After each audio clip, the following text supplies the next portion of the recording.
Hey, let's keep it real today. All right. So I'm looking at the comments on my YouTube page, and there was a comment where we had some exchanges. Okay. And then the female said, I wouldn't even be disfellowshipped if my witness husband wouldn't have lied on me. And that's kind of the space where today's video is coming from. First of all, I totally get it. I totally get it. I empathize. I've experienced something similar to the fact where dealing with my narcissistic JWX, the things that he was doing along with a whole lot of other factors definitely gaslighting me out of the religion. Come on now, definitely gaslighting me, playing games. I mean, just the way that they talk about when you step back from a narcissistic relationship, you feel like literally your head's going to explode. Like it's just so messed up. And what I will speak to that and say, when I became inactive, right, I made the decision because at first my children were going to the Kingdom Hall with me, and that's where, they were on a 3 credit ministry school with me at the hall that I was attending at that time, right? So when I decided that I wasn't going to go to the Kingdom Hall anymore, told my ex, we met up, I told him, I'm not going to go to the hall anymore. The kids can go to you, with you, He smiled. He smiled. It was this grin of satisfaction. And then he told me, well, yeah, you hide crazy real good. So to the individual who made that comment, I'm saying, I'm sorry for what happened to you. I'm so sorry. And I really hope that we can continue talking one-on-one. But I've had you on my mind. So today's video kind of comes from that space. Hey, I am Mira Cassidy, empowerment coach, religious trauma specialist, speaker, writer, author, actress. You're watching Sisters Living with Religious Trauma Syndrome. What is this about? This is about me trying to raise awareness to an emerging field, that of religious trauma, because I have religious trauma syndrome and it is terrible. And I know what I went through to the discovery of it, completely horrific. I only discovered it from going to Indiana Western University and trying to figure out what in the world is going on with me, what's happening with my children, what. Not everybody can do that. Not everyone has the resources to do that, right? So I know that there's a lot of people out there who have these symptoms, the anxiety, the depression, the suicidal ideations. You don't know why you look at a Kingdom Hall, you feel like you're ready to have a panic attack. You don't know why you hear a Kingdom melody and you go into a panic attack, or you feel like you want to run and scream. All these things are so terrible to deal with. So I created this space, to speak to my experiences and to raise awareness. This is a coaching space. It's not therapy. I'm not a therapist, right? This is for informational purposes. And I do not represent the worldwide religion of Jehovah's Witnesses, right? Definitely, if anyone is identifying as a witness still, a few resources. My private Facebook group, Sisters Living with Religious Trauma Syndrome. I'm very, very appreciative of that space. For anyone else, I have my Skool community. So skool.com/MRTS community.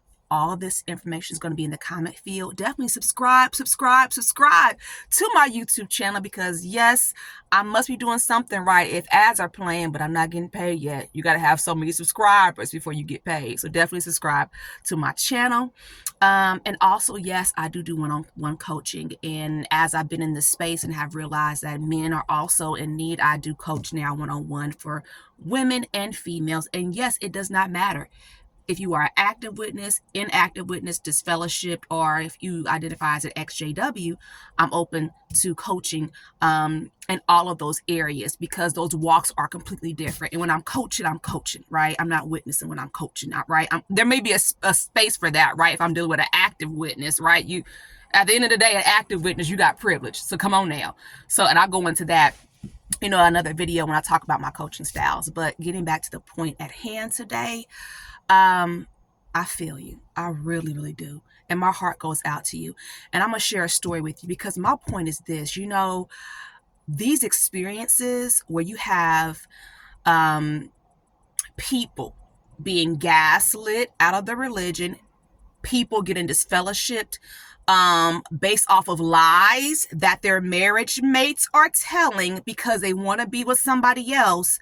See, these are the stories that don't get told in the Watch Channel 8 magazine, right? These are the stories that really don't get told, right? And I believe, of course, I don't have any stats to prove this, but one day I will, that is a normal part of this. Unfortunately, it's ugly, but also I feel like that's also what normal looks like to a certain extent. I'm gonna tell you this story real quick. I heard this story 20 years ago, actually, because it was shortly after I got reinstated and stuff like that. It was like literally the first circuit overseer that came after I had gotten reinstated and all of that. And he gives a story. He tells a story about this sister in Ohio. And if anyone knows who this sister in Ohio is, please let me know, because I would love to talk to her one-on-one. But he tells a story about this sister in Ohio whose husband, she was married to an elder. She was married to an elder, okay? And the elder didn't want his wife anymore. So what did he do? He conspired, right? Created the 2-witness rule. He got with another elder, right? And from what I remember, I think it was 2 elders. I know the main brother, the main person was the elder. The other one may have just been a ministerial servant or so. But for the sake of this, from what I can remember, I'm going to say 2 elders. But definitely the husband was an elder. They got together and lied and said that they walked in on this woman having an immoral act. In other words, they walked in on her having sex with somebody else. How terrible. And because she would not admit that she did it, because she didn't do it, she was disfellowshipped. And the way the story goes is that this went on for 10 years. And for 10 years, the sister, she kept coming to the hall, kept coming to the hall, kept coming to the hall. She kept trying to get reinstated, and they kept telling her no, because she wouldn't admit that she did it, because she's saying, I didn't do it. So what happens is, after 10 years, his co-conspirator finally said that they lied. That they lied. We made it all up. We made it all up. Like his conscience couldn't take it anymore. And he finally told the truth. So what happened? Well, the co-conspirator, that elder, and the sister that elder married, they all got disfellowshipped. And then the sister who was lied upon got reinstated. And I remember hearing this story, and the whole purpose of the circuit overseer telling this story was, oh, look at her faith. That's faith. That's trusting Jehovah God. But you see, that's that sister's resilience. Whatever that thing is. First of all, congratulations. I'm glad that she had the strength to not completely lose her mind under those types of conditions.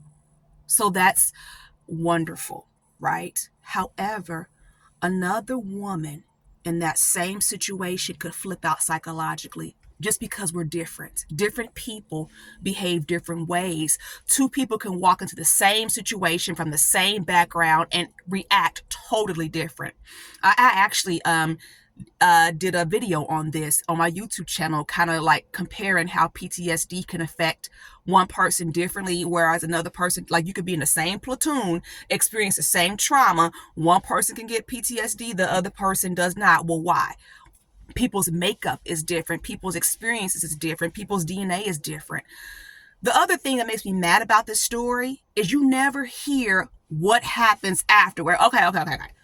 So the co-conspirator, the elder, right, and the new wife all got disfellowshipped. This sister who was wrong gets reinstated, but look at how her reputation was ruined for 10 years. And quite naturally, there's going to be people who never, ever heard that she was, lied upon. So her reputation was just ruined for 10 years. She lost 10 years of her life.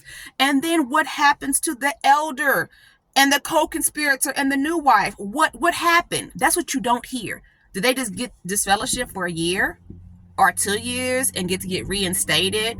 And everything's so great, right?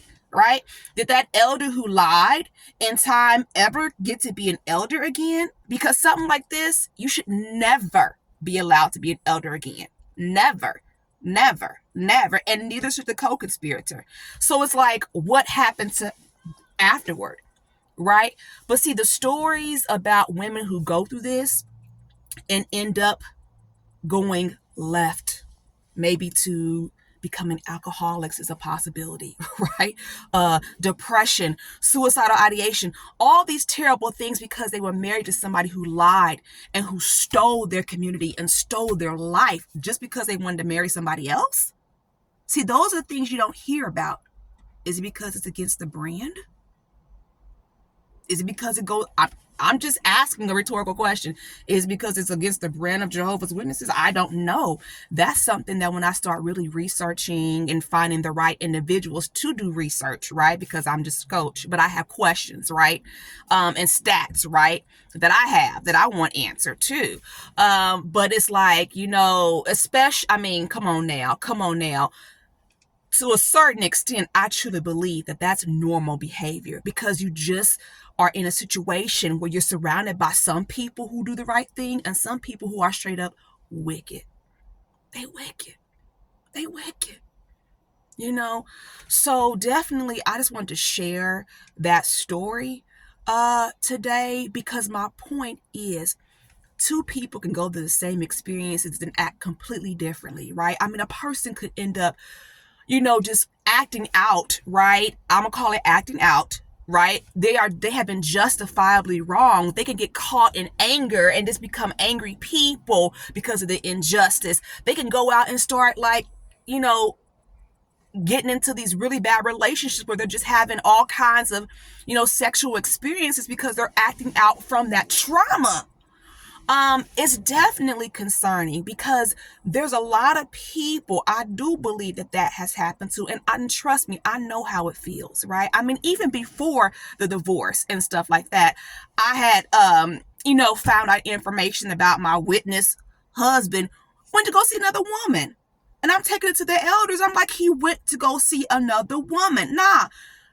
I'm gonna tell you that story another time. I called her. You ain't you're not gonna be cheating on me now. And this sounds like completely messed up, right? Being a survivor of domestic violence, right?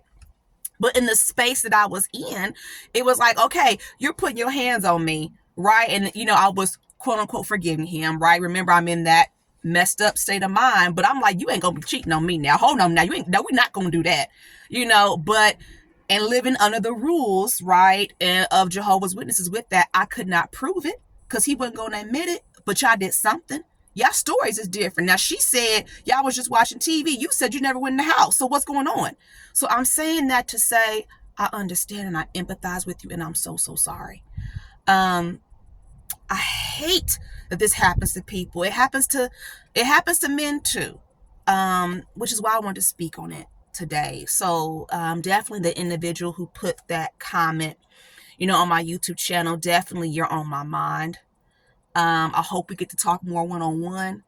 I would love to hear more about your journey. I really would. So I'm gonna end it there. Hope everyone's having a good Sunday.